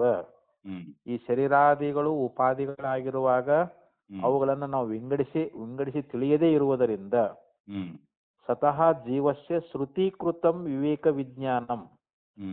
ಅಂದ್ರೆ ಇಲ್ಲಿ ಶ್ರುತಿ ಅನ್ನುವಂತಹದ್ದು ನಮಗ ವಿವೇಕವನ್ನ ಬೋಧ ಮಾಡ್ತದ. ನಮಗೆ ಶ್ರುತಿ ಅನ್ನುವಂತಹದ್ದು ಏನ್ ಹೇಳ್ತದ? ನೋಡಪ್ಪ, ಈ ಶರೀರ ಅನ್ನುವಂತಹದ್ದು ಇದು ಜಡ ಅದ, ಇದು ಅನಿತ್ಯ ಅದ, ಇದು ದೃಶ್ಯ ಅದ, ಇದು ಅನಾತ್ಮ ಅದ. ನಮಗ ಶ್ರುತಿ ಬೋಧ ಮಾಡ್ತೈತಿಲ್ರಿ ಇವಾಗ. ಆತ್ಮ ಚೈತನ್ಯ ರೂಪದ ಅವನು. ಅದಕ್ಕೆ ಅದೃಶ್ಯಂ ಅಗ್ರಾಹ್ಯಂ ಅಗೋತ್ರಂ ಅವರ್ಣಂ ಅಚಕ್ಷು ಶ್ರೋತ್ರಂ ತದಪಾಣಿ ಪಾದಂ ನಿತ್ಯಂ ವಿವಂ ಸರ್ವಗತಂ ಸುಸೂಕ್ಷ್ಮಂ ಯದ್ಭೂತ ಯೋನಿಂ ಪರಿಪಶ್ಯಂತಿ ಧೀರಾಹ ಅಂತ ಉಪನಿಷತ್ನಲ್ಲಿ ಹೇಳ್ಕೊಂಡು ಬರ್ತಾ ಇದ್ದಾರ. ಅಂದ್ರೆ ಅದು ಆತ್ಮ ದೃಶ್ಯವಲ್ಲದ್ದು. ಅದೃಶ್ಯಂ ಅಗ್ರಾಹ್ಯಂ, ಅವನು ಹಿಡ್ಕೊಳಿಕ್ ಬರಂಗಿಲ್ಲ ಕೈಯಿಂದ ಆತ್ಮನನ್ನ. ಮತ್ತ ಆತ್ಮನಿಗೆ ಶ್ರೋತ್ರಾದಿ ಯಾವ ಇಂದ್ರಿಯಗಳು ಇಲ್ಲ, ಅವನಿಗೆ ಪ್ರಾಣನೂ ಇಲ್ಲ, ಯಾವುದೂ ಇಲ್ಲ ಅವನಿಗೆ. ಹಿಂಗ ಶ್ರುತಿ ಏನು ಅಂತ ಹೇಳ್ಕೊಂಬಂದದು. ಅದು ಅಚಕ್ಷು ಶ್ರೋತ್ರಂ ಅಂತ ಹೇಳಿ, ಅದು ಶ್ರೋತ್ರವಲ್ಲದ್ದು ಚಕ್ಷುವಲ್ಲದ್ದು ಅಂತ ಹೇಳಿ ಹಿಂಗ ಆತ್ಮನ ಒಂದು ಲಕ್ಷಣವನ್ನ ಶ್ರುತಿಯಲ್ಲಿ ಬೋಧ ಮಾಡ್ಕೊಂಡು ಬಂದಾರ. ಅದಕ್ಕೆ ಶ್ರುತಿ ಅನ್ನುವಂತಹದ್ದು ಈ ರೀತಿಯಾಗಿ ನಮಗ ಬೋಧ ಮಾಡ್ತು. ಅದಕ್ಕೆ ಜೀವಸ್ಯ ಶ್ರುತೀಕೃತಂ ವಿವೇಕ ವಿಜ್ಞಾನಂ ಅಂತ. ಆ ಶ್ರುತಿ ನಮಗ ಏನ ಬೋಧ ಮಾಡ್ತದಲ್ಲ, ಜೀವನ ಸ್ವರೂಪ ಅನ್ನುವಂತಹದ್ದನ್ನ ಬೋಧ ಮಾಡಿದಾಗ ನಮಗ ವಿವೇಕದ ಅನುಭವ ಆಗ್ತೈತೆ ಅಲ್ಲಿ. ಶರೀರಾತ್ ಸಮುತ್ಥಾನಂ, ಶರೀರದಿಂದ ಎದ್ದೇಳುವುದು ಅಂತಂದ್ರೆ ಏನು? ವಿವೇಕವನ್ನ ಹೊಂದುವುದು ಅಂತ ಅನುಭವ ಮಾಡ್ಕೊಳ್ಳೋದು ನಾವು. ಅಂದ್ರೆ ನಾನು ಶರೀರಾದಿಗಳಿಗಿಂತ ಭಿನ್ನ ಅದೀನಿ. ಇಲ್ಲಿವರೆಗೆ ಅಜ್ಞಾನ ಕಾಲದಲ್ಲಿ ಶರೀರವೇ ತಾನು ಅಂತ ತಿಳ್ಕೊಂಡಿದ್ದ, ಅಲ್ಲಿ ವಿಂಗಡಿಸಿ ತಿಳ್ಕೊಂಡಿದ್ದಿಲ್ಲ. ಈಗ ವಿಂಗಡಿಸಿ ತಿಳ್ಕೊಬೇಕಲ್ರಿ ನಾವು. ಈಗ ಸಪ್ತಾಹ ಪಿಂಡ ಅಂತ ಹೇಳ್ತಾರ, ಕಾದ ಕಬ್ಬಿಣದ ಗಟ್ಟಿ ಅಂತಾರ. ಕಬ್ಬಿಣದೊಳಗ ಸುಡುವ ಧರ್ಮ ಇಲ್ಲ, ಕಬ್ಬಿಣ ಸುಡ್ತೈತಿ ಅಂತ ನಾವು ಹೇಳ್ತೇವಿ. ಹೌದು ಹೌದು. ಅದರ ಬೆಂಕಿ ಆಕಾರ ಇಲ್ಲ. ಹ್ಮ್ ಆಕಾರ ಇರೋದಕ್ಕೆ ಕಬ್ಬಿಣಕ್ಕೆ. ಹ್ಮ್ ಆ ಕಬ್ಬಿಣದ ಧರ್ಮವನ್ನ ಬೆಂಕಿಯೊಳಗೆ ಹೇಳ್ತೀವಿ. ಬೆಂಕಿ ಗೋಲ್ ಐತಿ, ಚೌಕ ಐತಿ ಅಂತ ಹೇಳ್ತೀವಿ. ಹ್ಮ್ ಚೌಕ ಗೋಲ್ ಇದ್ದದ್ದು ಯಾವ್ದ್ರಿ? ಹ್ಮ್ ಕಬ್ಬಿಣ. ಕಬ್ಬಿಣ. ಹ್ಮ್ ಮತ್ತೆ ಅದನ್ನ ನಾವು ಬೆಂಕಿಯೊಳಗೆ ಆರೋಪ ಮಾಡ್ತೀವಿ. ಹ್ಮ್ ಆ ಬೆಂಕಿಗೆ ಆಕಾರ ಕೊಡ್ತೀವಿ ನಾವು. ಬೆಂಕಿಗೆ ಆಕಾರ ಇಲ್ಲ, ಅದನ್ನ ಆ ಬೆಂಕಿ ನಿರಾಕಾರ ಅದು. ಹ್ಮ್ ಮತ್ತ ಇಲ್ಲಿ ಸುಡುವುದು ಕಬ್ಬಿಣ ಧರ್ಮ ಅಲ್ಲ. ಹ್ಮ್ ಬೆಂಕಿ ಧರ್ಮ ಸುಡುದು ಅದು. ಹೌದು ಬೆಂಕಿ ಕಬ್ಬಿಣ ಸುಡತೈತಿ ಅಂತ ಹೇಳ್ತೀವಿ. ಹೌದು ಹೌದು. ಹಂಗೆ ಕಬ್ಬಿಣ ಎಲ್ಲಾ ಕಬ್ಬಿಣ ಸುಡಬೇಕಾಗಿತ್ತು. ಹ್ಮ್ ಎಲ್ಲಾ ಕಬ್ಬಿಣ ಸುಡ್ತಾವನ್ರಿಲ್ಲ, ಸುಡಂಗಿಲ್ಲ. ಸುಡಂಗಿಲ್ಲ. ಹ್ಮ್ ಯಾವುದು ಅಗ್ನಿ ಸಂಪರ್ಕ ಬಂದಿರ್ತೈತೋ ಆ ಕಬ್ಬಿಣ ಮಾತ್ರ ಅದು ಸುಡಂಗಿಲ್ಲ. ಆ ಬೆಂಕಿಯ ಒಂದು ಧರ್ಮವನ್ನು ಪಡ್ಕೊಂಡೈತೆ ಅದು. ಹ್ಮ್ ಅದರ ಸನ್ನಿಧಿಯೊಳಗೆ ಇದ್ದಿದ್ದರಿಂದ. ಹ್ಮ್ ಹಂಗ ಆತ್ಮ ಮತ್ತು ಈ ದೇಹ, ಹ್ಮ್ ಈ ದೇಹಾದಿಗಳು ಇವು ಜಡ ಅದಾವ. ಹ್ಮ್ ಆತ್ಮನ ಚೈತನ್ಯವನ್ನು ಪಡ್ಕೊಂಡು ಇವು ಚೇತನದಂತೆ ತೋರ್ತಾ ಇದ್ದಾವೆ. ಹ್ಮ್ ಅದಕ್ಕೆ ಹಿಂಗ ನಮಗೆ ಶ್ರುತಿ ಅನ್ನುವಂಥದ್ದು ಏನ್ ಮಾಡ್ತದೆ ಅಂತಂದ್ರೆ, ಹ್ಮ್ ಈ ಶರೀರಕ್ಕಿಂತಲೂ ವಿಲಕ್ಷಣವಾಗಿರ್ತಕ್ಕಂಥ ಆತ್ಮನ ಒಂದು ಅನುಭವ ಮಾಡಿ ಕೊಡ್ತೈತಿ ನಮಗೆ. ಹೌದು. ಶರೀರ ಸಮುತ್ಥಾನಂ ಅಂತ, ಶರೀರದಿಂದ ಮ್ಯಾಲೆ ಏಳೋದಂತಂದ್ರೆ ಏನು, ಶರೀರ ಬಿಟ್ಟು ಹೋಗೋದು ಅಂತ ಅರ್ಥ ಅಲ್ರಿ ಅದು. ಹ್ಮ್ ಈ ಶರೀರ ನಾನಲ್ಲ, ಈ ಶರೀರಕ್ಕಿಂತ ವಿಲಕ್ಷಣವಾಗಿರ್ತಕ್ಕಂಥ ಪ್ರತ್ಯೇಗಾತ್ಮನೇ ನಾನಿದ್ದೇನೆ ಅನ್ನುವಂತ ಹ್ಮ್ ಆ ವಿವೇಕ, ಆ ಅನುಭವವನ್ನ ಮಾಡಿಕೊಳ್ಳುವುದೇ ಹ್ಮ್ ಶರೀರದಿಂದ ಮೇಲೆ ಏಳುವುದು ಅಂತ ಅರ್ಥ ಇಲ್ಲಿ. ಹ್ಮ್ ಇದು ಅರ್ಥ ಆಯ್ತಲ್ರಿ ಇವಾಗ? ಗೊತ್ತಾಯ್ತು. ಹ್ಮ್ ಅದಕ್ಕೇನು ಹೇಳಿದ್ರಿ ಇಲ್ಲಿ? ವಿವೇಕ ವಿಜ್ಞಾನಂ ಶರೀರ ಸಮುತ್ಥಾನಂ ವಿವೇಕ ವಿಜ್ಞಾನ ಫಲಂ ಸ್ವರೂಪೇಣ ಅಭಿನಿಷ್ಪತ್ತಿ ಕೇವಲ ಆತ್ಮಸ್ವರೂಪಾವಗತಿ. ಹ್ಮ್ ಅಲ್ಲಿ ವಿವೇಕ ವಿಜ್ಞಾನದ ಫಲ ಏನಪ್ಪಾ? ಹ್ಮ್ ನಾವು ವಿವೇಕವನ್ನ ಮಾಡಿದ್ದೀವಿ, ಆತ್ಮನಾತ್ಮವನ್ನ ವಿಂಗಡಿಸಿ ನಾವು ತಿಳ್ಕೊಂಡೀವಿ ಅಂತ ತಿಳ್ಕೊಳ್ಳೋದು. ಹ್ಮ್ ಅದ್ರದ್ದು ಫಲ ಏನಪ್ಪಾ ಅಂತಂದ್ರೆ, ಹ್ಮ್ ಅದಕ್ಕೆ ಹೇಳ್ತಾರ ಅವರು, ಹ್ಮ್ ಸ್ವರೂಪೇಣ ಅಭಿನಿಷ್ಪತ್ತಿ, ಹ್ಮ್ ತನ್ನ ಸ್ವರೂಪದಿಂದ ಹೊರತೂರಿಕೊಳ್ಳುವುದು ಅಂತ. ಹ್ಮ್ ಮೊದಲೇನಾಗಿತ್ತವಾಗ? ಹ್ಮ್ ದೇಹಾದಿಗಳಲ್ಲಿ ಆತ್ಮಬುದ್ಧಿ ಉಳ್ಳವನಾಗಿದ್ದ, ಹ್ಮ್ ದೇಹವೇ ತಾನು ಅಂತ ತಿಳ್ಕೊಂಡಿದ್ದ, ಹೌದು. ಹುಟ್ಟು ಸಾವು ನನಗದಾವಂತ ತಿಳ್ಕೊಂಡಿದ್ದ. ಹ್ಮ್ ಈಗ ವಿವೇಕ ಉದಯ ಆಗಿಬಿಟ್ಟೈತೆ ಅವನಿಗೆ. ಹ್ಮ್ ಈಗ ನಾನು ಕೇವಲ ಸಾಕ್ಷಿ, ದೇಹತ್ರಯಗಳಿಗೆ, ಹ್ಮ್ ಈ ಮೂರು ಶರೀರಗಳಿಗೆ, ಮೂರು ಅವಸ್ಥೆಗಳಿಗೆ, ಮೂರು ಜೀವಗಳಿಗೆ ಎಲ್ಲಕ್ಕೂ ನಾನು ಸಾಕ್ಷಿ ಇದ್ದೀನಿ ಅನ್ನುವಂತ ಈಗ ಸಾಕ್ಷಿ ಜ್ಞಾನ ಮಾಡ್ಕೊಂಡ್ಬಿಟ್ಟಾನ ಈಗ ಅವನು. ಹ್ಮ್ ಅದರಿಂದ ಅಭಿನಿಷ್ಪತ್ತಿ ಕೇವಲ ಆತ್ಮಸ್ವರೂಪ ಅವಗತಿ, ಅಲ್ಲಿ ಕೇವಲ ಆತ್ಮಸ್ವರೂಪದ ಜ್ಞಾನ ಆಗಿಬಿಟ್ಟೈತಿ ಈಗ ಅವನಿಗೆ. ಹ್ಮ್ ಯಾಕಂದ್ರೆ ಈಗ ಅವನಿಗೆ ಅಧ್ಯಾಸ ಇಲ್ಲ, ಹ್ಮ್ ಅವನಿಗೆ ಯಾವುದೇ ಅಜ್ಞಾನದ ಸಂಬಂಧ ಇಲ್ಲ, ಅಜ್ಞಾನ ಇಲ್ಲೇ ಇಲ್ಲ ಅವನಿಗೆ ಇವಾಗ.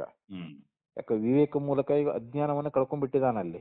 ಹ್ಮ್ ಅದಕ್ಕೆ ತಥಾ ವಿವೇಕ ಅವಿವೇಕ ಮಾತ್ರೇಣೈವ ಆತ್ಮನೋ ಅಶರೀರತ್ವಂ ಸಶರೀರತ್ವಂ. ಹ್ಮ್ ಇಲ್ಲಿ ಆತ್ಮನ ಒಂದು ವಿವೇಕ ಮತ್ತು ಅವಿವೇಕ ಮಾತ್ರದಿಂದಲೇ ಹ್ಮ್ ಇಲ್ಲಿ ಆತ್ಮ ಅಶರೀರನಾಗಿದ್ದಾನೆ. ವಿವೇಕದಿಂದ ಆತ್ಮ ಅಶರೀರ ಅಂತ ಸಿದ್ಧ ಆಕತಿ ಇವಾಗ ಇಲ್ಲಿ. ಹ್ಮ್ ಆ ವಿವೇಕ ಮಾಡಿಕೊಂಡು, ವಿವೇಕ ಅಂದ್ರೆ ಏನು? ಹ್ಮ್ ದೇಹ ಬೇರೆ ಆತ್ಮ ಬೇರೆ ಅಂತ ವಿಂಗಡಿಸಿ ತಿಳ್ಕೊಳ್ಳೋದನ್ನೇ ಈ ವಿಚಾರಕ್ಕನ ವಿವೇಕ ಅಂತ ಕರೀತಾರ ಅವರು. ಹೌದು ಹೌದು. ಅದನ್ನ ವಿಚಾರ ಸಾಗರದಲ್ಲಿ ಬಂದೈತೆ ಅದ್ ನೋಡ್ರದು.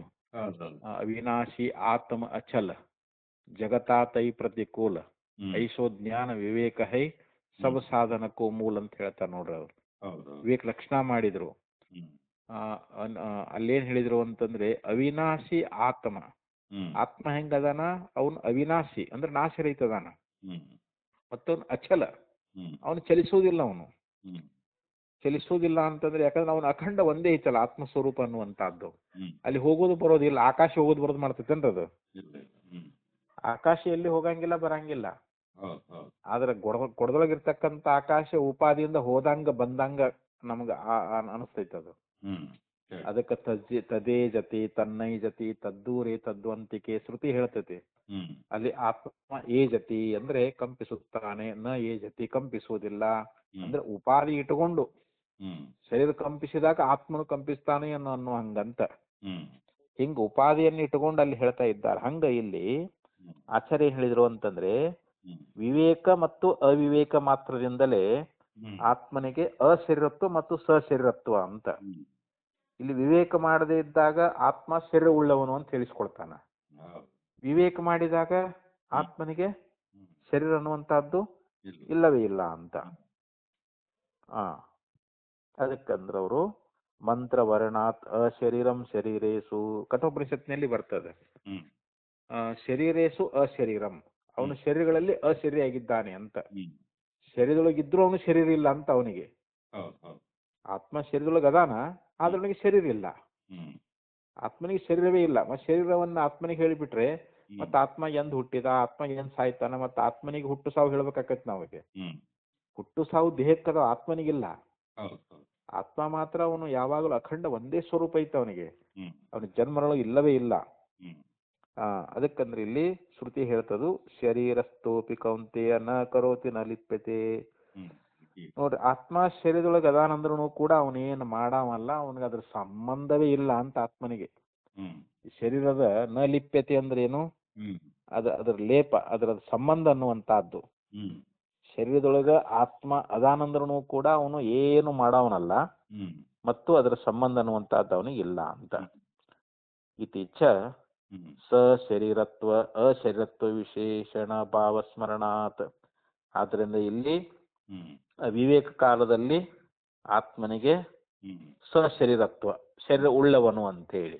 ಹ್ಮ್ ಯಾವಾಗ ಆತ್ಮನ ವಿಚಾರ ಮಾಡ್ಕೊಂಡ ಅಂತಂದ್ರೆ ಹ್ಮ್ ಅವಾಗ ಅವನಿಗೆ ಅಶರೀರತ್ವ. ಹ್ಮ್ ನೋಡಿ, ಇಲ್ಲಿ ಶರೀರತ್ವ ಅಶರೀರತ್ವ, ಹೌದು ಇಲ್ಲಿ ವಿವೇಕ ಮತ್ತು ಅವಿವೇಕ. ಹ್ಮ್ ವಿವೇಕ ಮತ್ತು ಅವಿವೇಕ ಮೂಲಕವಾಗಿ ಆತ್ಮ ಅವನು ಅಶರೀರ ಅಂತ ತಿಳಿಸ್ಕೊಳ್ತಾನ ಮತ್ತು ಶರೀರ ಉಳ್ಳವನು ಅಂತ ತಿಳಿಸ್ಕೊಳ್ತಾನೆ ಅಂತ. ತಸ್ಮಾತ್ ವಿವೇಕ ವಿಜ್ಞಾನಾಭಾವಾತ್. ಆದ್ರಿಂದ ಇಲ್ಲಿ ವಿವೇಕ ಅನುಭವದ ಅಭಾವಾತ್, ಅದು ಅನುಭವ ಇಲ್ಲದೆ ಇರುವುದರಿಂದ ಅನಾದಿರ್ಭೂತ ಸ್ವರೂಪ ಸನ್ ವಿವೇಕ ವಿಜ್ಞಾನಾತ್ ಆವಿರ್ಭೂತ ಸ್ವರೂಪ ಇತ್ಯುಚ್ಯತೆ.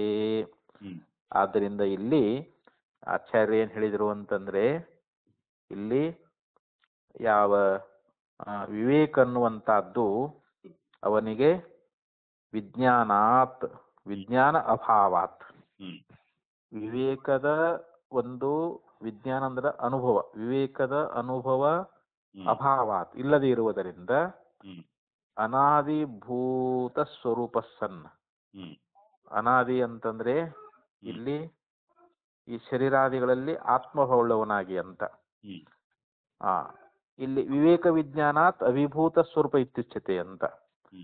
ಯಾವಾಗ ವಿವೇಕ ಅನುಭವ ಆಯಿತು, ವಿವೇಕವನ್ನು ಹೊಂದಿದ, ಗುರು ಮತ್ತು ಶಾಸ್ತ್ರಗಳಿಂದ ತನ್ನನ್ನ ತಾನು ವಿಚಾರ ಮಾಡಿ ತಿಳ್ಕೊಂಡ ಅಂತಂದ್ರೆ ಆ ವಿವೇಕ ವಿಜ್ಞಾನದಿಂದ ಏನಾಗ್ತಾನವನು ಆವಿರ್ಭೂತ ಸ್ವರೂಪನಾಗ್ತಾನ ಅಂತ.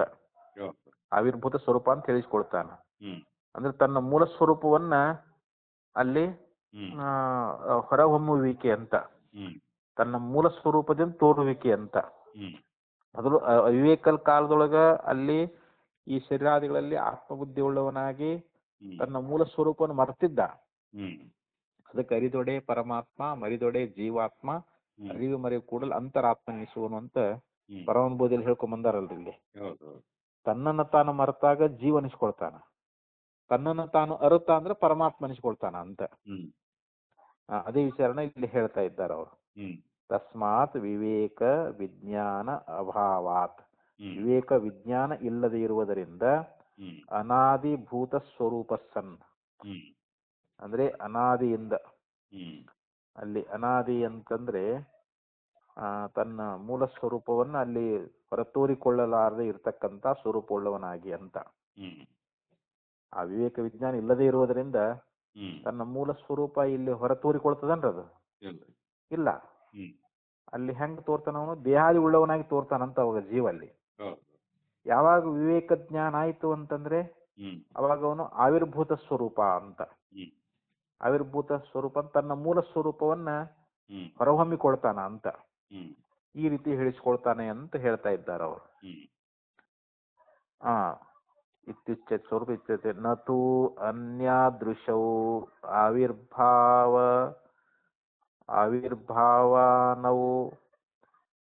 ಆವಿರ್ಭಾವೌ ಸ್ವರೂಪಸ್ಯ ಸಂಭವತಃ. ನತು ಅನ್ಯಾದೃಶೌ ಆವಿರ್ಭಾವ ಅನಾವಿರ್ಭಾವ ಅಂದ್ರೆ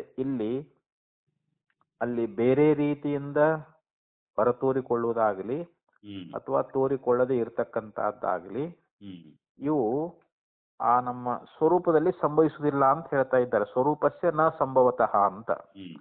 ನತು ಸಂಭವಿತ ಅಂತ ಇಲ್ಲಿ ಇಲ್ಲಿ ತಿಳ್ಕೊ, ಇಲ್ಲಿ ಸೇರಿಸ್ಕೋಬೇಕು ಅದನ್ನ.